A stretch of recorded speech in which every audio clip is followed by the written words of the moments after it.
जय भोलेनाथ। भावना के भूखे हैं भोलेनाथ। किसी गांव में एक पति पत्नी रहते थे। पति का नाम गोपाल और पत्नी का नाम मोहिनी था। मोहिनी बहुत ही धार्मिक प्रवृत्ति की थी। वह अपनी झोपड़ी में रोजाना भगवान शिव की पूजा पाठ करती थी। एक दिन मोहिनी ओम नमः शिवाय ओम नमः शिवाय का जाप कर रही थी। उसकी यह प्रार्थना कैलाश पर्वत पर बैठे भगवान शिव सुन रहे थे और माता पार्वती से कह रहे थे, देवी ये कितनी मीठी आवाज़ है, यह मेरे अंतर्मन तक पहुंचकर मुझे मंत्र मुग्ध कर रही है। फिर पार्वती कहती है, आपने सही कहा है स्वामी, मोहिनी के इस जप से तो मैं भी मंत्र मुग्ध हो गई हूँ। भगवान शिव ने कहा, तुम्हें ज्ञात है देवी, उस झोपड़ी में मोहिनी और गोपाल रहते हैं जो कलयुग के कठिन समय भी धर्म का अनुसरण करके आदर्श स्थापित करेंगे, जो देखकर कलयुग के अन्य पुरुष भी प्रभावित होंगे। फिर माता पार्वती कहती है, अच्छा स्वामी, मुझे सब कुछ विस्तार से बताए कि कौन है ये दोनों पति पत्नी और क्या है इनका परिचय। तब भगवान शिव कहते हैं, देवी मोहिनी इस समय झोपड़ी में अकेली है और गोपाल की प्रतीक्षा में उसे व्याकुलता हो रही है, जबकि गोपाल एक जमींदार के घर छोटा मोटा काम करता है। देखो देवी, गोपाल एक लंबे समय के बाद घर लौट रहा है। कठिन परिश्रम से प्राप्त अपनी आय को लेकर अपनी पत्नी के पास जा रहा है। उसे अपनी पत्नी उतनी ही प्रिय है जितनी कि तुम मुझे प्रिय हो। फिर माता पार्वती कहती है, मैं देख रही हूँ स्वामी कि आप उनकी बहुत प्रशंसा कर रहे हैं, परंतु मैं यह सोच रही थी कि वे पैसों के बिना कैसे अपना जीवन व्यतीत कर रही हैं। फिर माता पार्वती कहती है, स्वामी आपकी आज्ञा हो तो मैं उनकी परीक्षा लेना चाहती हूँ, आप मुझे आज्ञा दीजिए। भगवान शिव ने कहा, ठीक है देवी, जैसा तुम चाहती हो वैसा ही होगा। तुम उनकी परीक्षा ले सकती हो कि उनका भरोसा मुझ पर अटल है या नहीं। फिर माता पार्वती उनकी सवारी शेर पर सवार होकर पृथ्वी लोक पर पहुंचती है और इधर गोपाल अपने घर जा रहा था और उधर माता पार्वती एक बुढ़िया का रूप ले लेती है और शेर एक छोटी लड़की का रूप ले लेता है और गोपाल जमींदार के घर से निकलने से पहले एक चिट्ठी अपनी पत्नी मोहिनी को लिख देता है और उसमें लिखा होता है, मोहिनी जब तक यह चिट्ठी तुम्हारे हाथों में होगी तब तक मैं आधे रास्ते तक पहुंच जाऊंगा। यहाँ सब कुछ ठीक चल रहा है। जमींदार जी मेरे काम से बहुत खुश हैं। उन्होंने खास चीज उपहार के तौर पर दी है। मैं तुम्हें घर आकर इसके बारे में बताऊंगा। मुझे सिर्फ उपहार ही नहीं मिला है बल्कि एक बड़ा पद भी मिला है। अब तुम देखना, अब ये हमारी गरीबी जल्द ही दूर हो जाएगी। तुम्हारी बहुत याद आ रही है और खास करके तुम्हारे हाथ के बने आलू के पराठे की। मैं जल्द ही घर आकर लौट रहा हूँ। तुम अपना ख्याल रखना। तुम्हारा गोपाल। चिट्ठी पढ़ते पढ़ते मोहिनी की आंखों से आंसू आ जाते हैं और कहती है, आखिर बहुत दिनों के बाद मैं घर लौट रहे हैं। आज उनके लिए उनकी पसंद का खाना बनाती हूँ और घर के अंदर जाकर एक बड़े से डिब्बे का ढक्कन खोलती है तो वह डिब्बा एकदम से खाली होता है। तो वह कहती है, ऊपर वाले, इसमें तो कुछ भी नहीं है। अच्छा कोई बात नहीं, उनके आने के बाद ही कुछ करती हूँ। उधर गोपाल बैलगाड़ी में बैठकर आ रहा था और सोच रहा था, पता नहीं मोहिनी को मेरी चिट्ठी मिली होगी या नहीं। बहुत दिनों बाद घर लौट रहा हूँ, बहुत अच्छा लग रहा है। जमींदार जी ने मुझे सोने का सिक्का दिया है, उसे देखकर मोहिनी क्या कहेगी क्या पता। आज से हमारी गरीबी खत्म हो जाएगी। फिर गोपाल गाड़ी वाले को कहता है, अरे ताऊ जल्दी चलिए, मुझे घर जल्द से जल्द पहुंचना है। फिर बैलगाड़ी वाले ने कहा, हाँ बेटा चल ही तो रहा हूँ। जैसे ही गोपाल की बैलगाड़ी गांव के नज़दीक पहुंचने वाली होती है तो रास्ते में माता पार्वती और उसकी सवारी शेर जो भेष बदले हुए थे उसको मिल जाती हैं। फिर माता पार्वती गोपाल और उस बैलगाड़ी वाले को आता देखकर उस लड़की को मारने लगती है और कहती है, मर क्यों नहीं जाती कलमोही कहीं की। यह सुनकर गोपाल बैलगाड़ी को रुकवाता है और उसके पास जाता है और कहता है, अरे क्या हुआ माँ जी, आप इस बच्ची को क्यों डांट रही हो। तो वह बुढ़िया कहती है, देखो बेटा, इसके पिताजी सवेरे से काम के लिए बाहर गए हैं, पैसे लेकर घर आएंगे तभी तो खाना मिलेगा।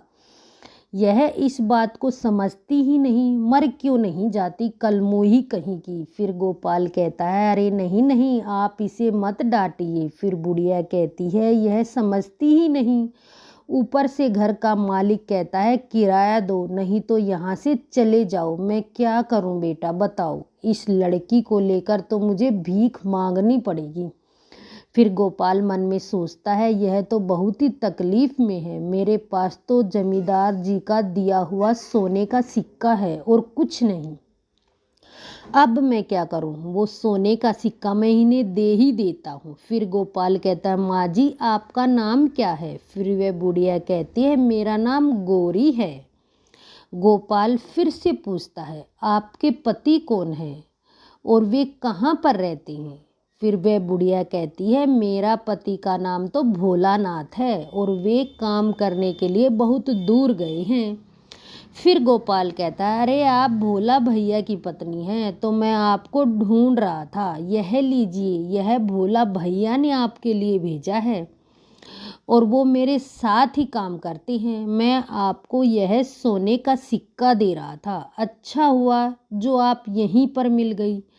इतना कहकर गोपाल ने वह सोने का सिक्का उस बुढ़िया के हाथ में थमा दिया।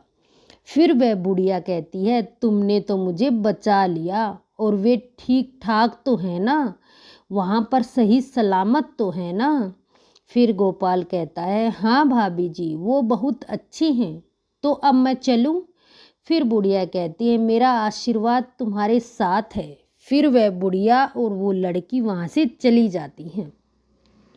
उनके जाने के बाद गोपाल सोचता है कि मैंने तो मेरा सारा धन इन्हें दिया, अब मैं मोहिनी को क्या कहूँगा। इस धन से मेरे घर की हालत थोड़ी सुधर जाती। यह आपकी कैसी लीला है भगवान। फिर माता पार्वती कैलाश पर्वत पर पहुँच जाती है तो भगवान शिव कहते हैं, देवी तुम्हारे बिना मुझे यह कैलाश पर्वत सूना सूना लगता है। फिर माता पार्वती कहती है, आपने आसन पर विराजमान हो जाती हैं। फिर भगवान शिव माता पार्वती से पूछते हैं, कहिए देवी, जो कुछ मैंने कहा था क्या वह सत्य साबित हुआ कि नहीं, मैं तुम्हारी प्रतिक्रिया जानना चाहता हूँ। फिर माता पार्वती कहती है, स्वामी आपने सही कहा था, गोपाल निर्भीक भी है और बहुत दयालु भी। देखिए मुझे जो पुरस्कार मिला था उसने वह भी मुझे दे दिया, सारे पैसे दान कर दिए, यही तो मेरी प्राप्ति है। उसने एक बार के लिए भी संकोच नहीं किया। वे लोग कितने गरीब हैं, इस सोने के सिक्के से उनकी गरीबी दूर हो सकती थी, फिर भी नहीं सोचा। भगवान शिव कहती हैं, तुम सत्य कहती हो देवी, अभी भी उस दाम्पत्य के मन में दुख और व्यवस्था अवश्य है। माता पार्वती पूछती है, स्वामी आप ऐसा क्यों कह रहे हो, अभी भी उसके मन में दुख है, वो तो परीक्षा में उत्तीर्ण हुआ है, फिर ऐसा क्यों है। भगवान शिव कहते हैं, जानती हो देवी, उस दोनों का मन श्रवण के जैसा है, उनको जितना तपाएंगे उनकी मनुष्यता उतनी ही निखर कर सामने आएगी और पवित्र हो जाएंगे ये दोनों दंपति। किंतु इस बार उनकी परीक्षा में स्वयं लूँगा, यदि वे मेरे द्वारा ली हुई परीक्षा में उत्तीर्ण हो गए तो इस असत्य के संसार में सदा सदा के लिए सत्यता की स्थापना हो जाएगी। उधर गोपाल को घर पहुंचने में थोड़ी देर हो गई। तो उसकी पत्नी ने अपने घर में बने मंदिर में हाथ जोड़कर प्रार्थना करती है, हे भोलेनाथ, मेरे पति बस के अच्छी तरह से घर लौट आए, मैं इतना ही चाहती हूँ। उनका ख्याल रखना। तभी घर के बाहर से आवाज आती है, मोहिनी मोहिनी, दरवाजा खोलो, मैं आ गया हूँ। फिर मोहिनी कहती है, ऊपर वाले सचमुच आप हमारे सहायक हैं। बस मैं आपसे प्रार्थना ही कर रही थी और आपने उन्हें सही सलामत घर पर भेज दिया। फिर वह दरवाजा खोलती है और कहती है, आ गए आप, अंदर आइए। फिर गोपाल घर के अंदर आता है और कहता है, क्या हुआ, तुम तो बहुत दुबली हो गई हो। फिर मोहिनी कहती है, आपने चिट्ठी में लिखा था ना कि आपकी तरक्की हुई है और जमींदार जी ने आपको उपहार भी दिया है। अब आप मुझे बहुत सारा खाना खिलाएंगे और फिर से मैं मोटी हो जाऊंगी। यह कहकर वह हंसने लगती है। फिर मोहिनी कहती है, क्या हुआ, आप चुपचाप और उदास क्यों हैं। गोपाल कहता है, मैं अब तुम्हें क्या बताऊं। मैं सब कुछ लेकर आ रहा था, लेकिन गांव के बाहर एक बुढ़िया और एक छोटी सी लड़की मिल गई। उसकी हालत हमारे से कहीं ज्यादा गुना खराब थी, इसलिए वो उपहार और सारे पैसे मैंने उनको दे दी। मोहिनी ने कहा, इसमें उदास होने की क्या बात है। गोपाल ने कहा, मैं इतना गरीब हूँ कि मैं उन्हें 2 वक्त का खाना भी नहीं खिला सकता। मोहिनी कहती है, मैं यहाँ पर बहुत अच्छे से रह रही हूँ और वैसे भी अच्छे खाने पीने से ज़्यादा कीमती है आपका मन। आप बहुत दयालु हैं, सच कह रही हूँ, मुझे इसके अलावा और कुछ नहीं चाहिए। गोपाल कहता है, मैं तो घर खाली हाथ आया हूँ। मोहिनी ने कहा, आज जो दान करके आए हैं उसके लिए आप दुखी मत होइए, सच कह रही हूँ, आप पर मुझे गर्व है, आपने बहुत अच्छा काम किया है। गोपाल कहता है, लेकिन अब मैं क्या करूँ, घर का खर्च कैसे चलाऊं।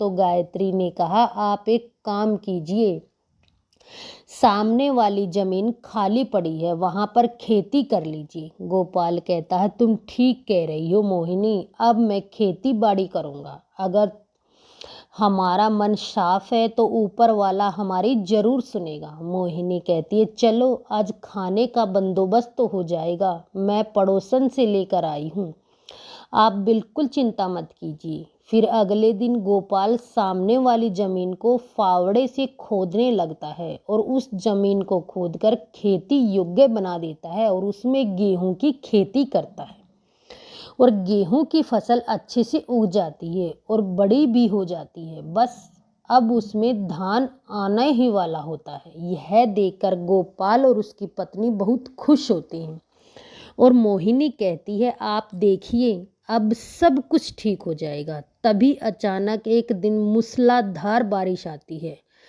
और उसके साथ जोरदार तूफान भी आता है। फिर गोपाल और उसकी पत्नी उठकर अपने घर से बाहर निकलकर अपनी फसल को देखने जाते हैं तो पीछे से उनकी झोपड़ी भी उड़ जाती है और देखते ही देखते बाढ़ जैसी स्थिति उत्पन्न हो जाती है। उनका पूरा खेत पानी में डूब जाता है और घर भी डूब जाता है। उनके घर के मंदिर में रखा हुआ कलश बहकर बाहर आता है और तो और उसकी पत्नी उसे उठाकर रोने लगती है। फिर अगली सुबह जब पानी उतर जाता है तब वह अपने खेत में जाकर देखते हैं तो पूरी फसल बर्बाद हो चुकी थी। घर पूरा पानी में डूब चुका था, टूट चुका था। फिर गोपाल कहता है, हे भगवान, तुम किस जन्म की परीक्षा ले रहे हो, अब हम क्या करेंगे। यह कहकर गोपाल फूट फूट कर रोने लगता है। मोहिनी कहती है, बस कीजिए, आप रोइए मत, ऊपर वाला हमारी परीक्षा ले रहा है, आप देखिए सब कुछ पहले की तरह ठीक ठाक हो जाएगा।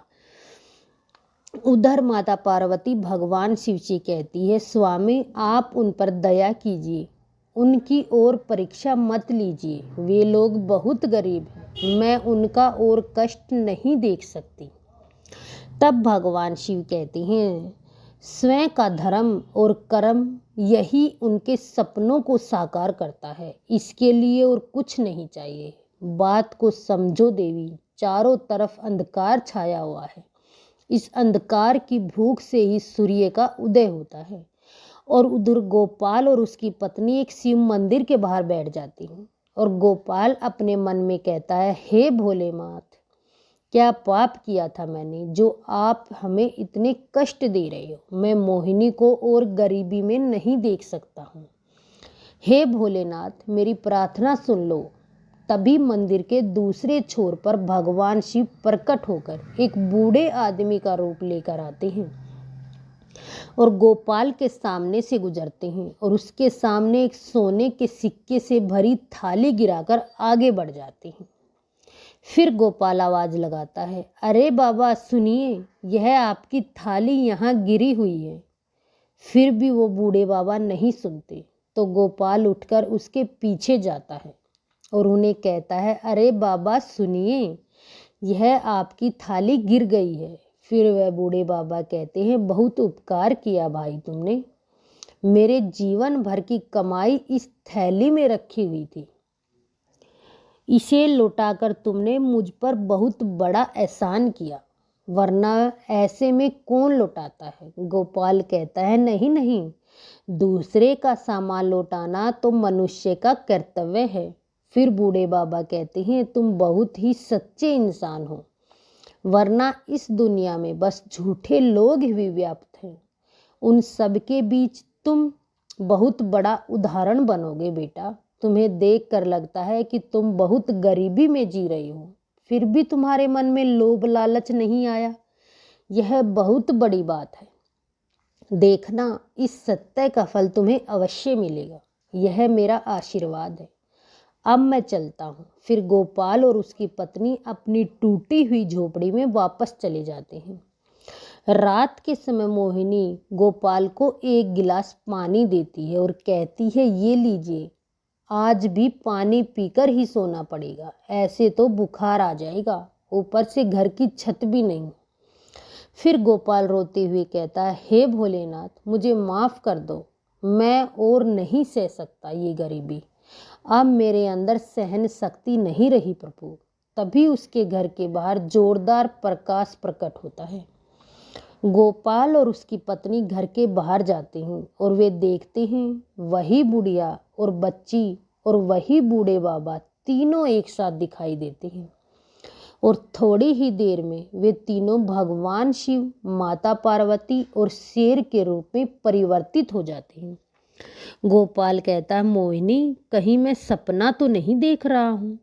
भगवान शिव और माता पार्वती साक्षात हमारे सामने खड़े हैं। फिर मोहिनी कहती है, यह सपना नहीं, हकीकत है। देखिए, भगवान शिव हमारे बुलावे पर आ गए हैं। फिर दोनों पति पत्नी कहते हैं, भगवान शिव और माता पार्वती की जय हो। इतना कहकर वे दोनों उनके चरणों में गिर पड़ते हैं। माता पार्वती कहती है, तुम्हारा इतना साफ मन देखकर हम प्रसन्न हो गए।